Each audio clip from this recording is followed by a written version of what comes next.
Tradition is a language. Experience came first. There's a reflection that has been walking with me for days. And the more I sit with it, the more I realize it didn't begin as an answer. It began as a disturbance, a small crack in the way I was thinking. Because for most of my life, I heard people talk about religions, traditions, lineages, spiritual systems, and paths of development. And like many of us, I learned their names. I learned their symbols. I learned their practices. I learned their explanations. But one day I found myself standing before a very simple question. What existed before anyone gave it a name? Because if God is eternal, then God existed before any book. If truth is eternal, then truth existed before any doctrine.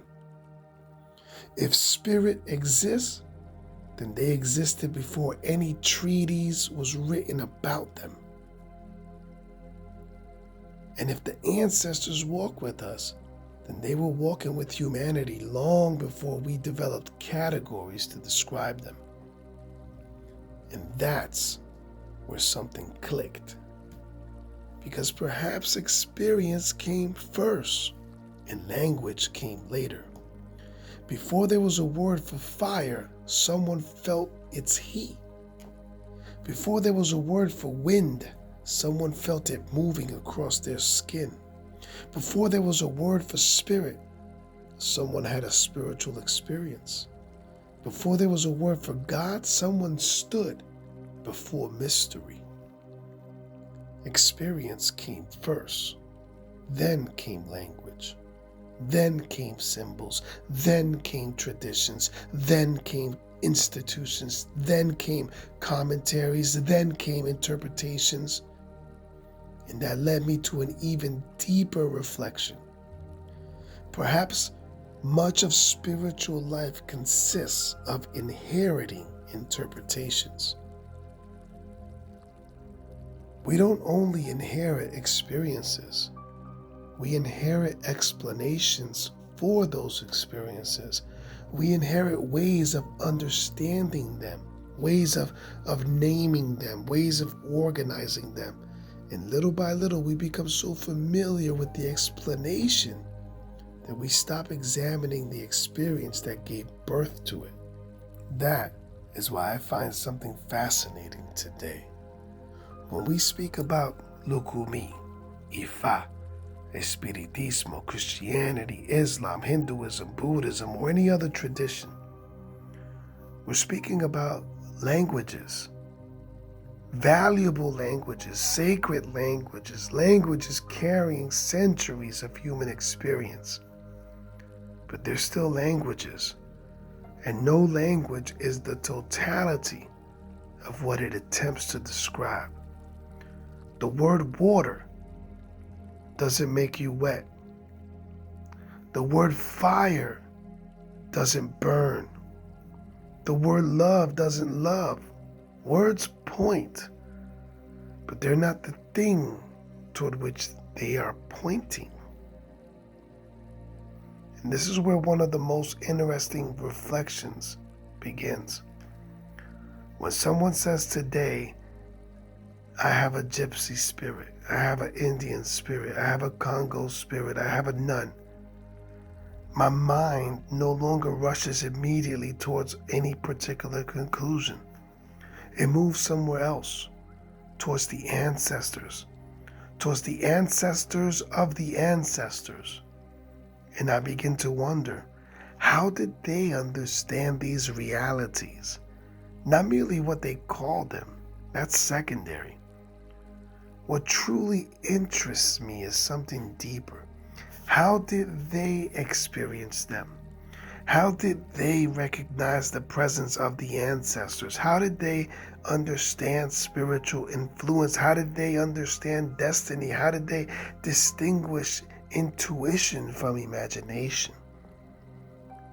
How did they describe what they were experiencing before the categories we inherited ever existed. Because perhaps reality didn't change. Perhaps the language used to describe it changed. And the more I think about this, the more I wonder whether many spiritual paths are attempting to describe aspects of the same immense reality. Not necessarily identical, not necessarily equal, but profoundly connected. What one culture calls a spirit guide, another calls an ancestor, another calls a protector, another calls an egbe, another calls a helping spirit, another calls divine presence. And suddenly a fascinating possibility starts to emerge. Perhaps we're looking at a reality that is larger than our systems. And each culture is attempting to describe what it can perceive from its own horizon. Because if a misa can reveal something true, if prayer can reveal something true, if a dream can reveal something true, if contemplation can reveal something true, then reality must be larger than any framework used to interpret it. Not because the frameworks are false, but because reality constantly overflows them, like water overflowing every container. And perhaps this is where many seekers lose their way.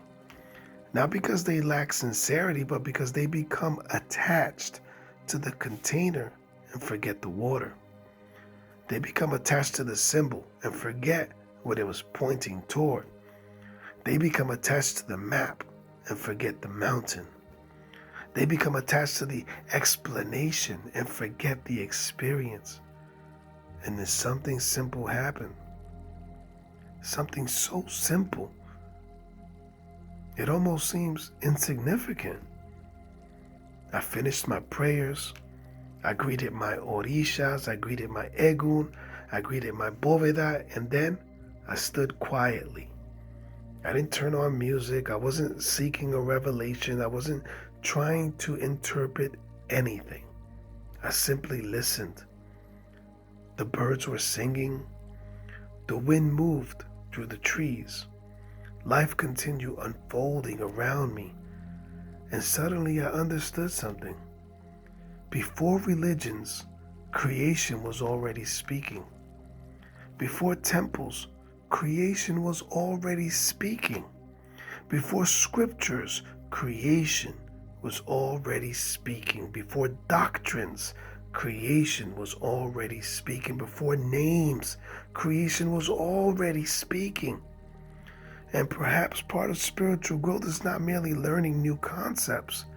Perhaps it's recovering the ability to listen without immediately classifying, to listen without rushing to interpret, to listen without forcing every experience into a category. Not to abandon our roots, never that. Roots are sacred.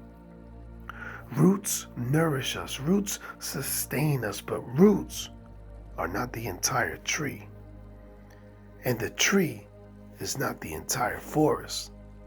And the forest is not the entirety of life. That is why I'm no longer as interested in discovering which tradition possesses all the truth. I'm interested in something else. I'm interested in remembering what traditions were trying to help us experience in the first place.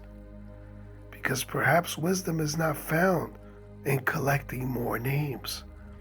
Perhaps wisdom is found in moving closer and closer to the experience that gave birth to those names. Tradition is a language. Symbols are signposts. Rituals are bridges. But none of them are the destination. Because before there was a name for God, there was a mystery.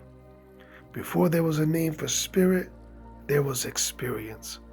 Before there were religions, there was the search, the seeker. And before there were answers, there was wonder. Perhaps our ancestors didn't leave us systems merely to repeat. Perhaps they left us paths to walk, not so we would think exactly as they thought, but so we would learn to observe as deeply as they observed, to listen as carefully as they listened, to contemplate as humbly as they contemplated. Because in the end, the danger is not that there are so many languages. The danger is forgetting what those languages are trying to describe. And perhaps the most important question is not what is the correct name or even what is the correct path. Perhaps the most important question is, am I truly seeing? Because if I'm seeing, the learning continues. If I'm seeing, the mystery continues. If I'm seeing, the search continues.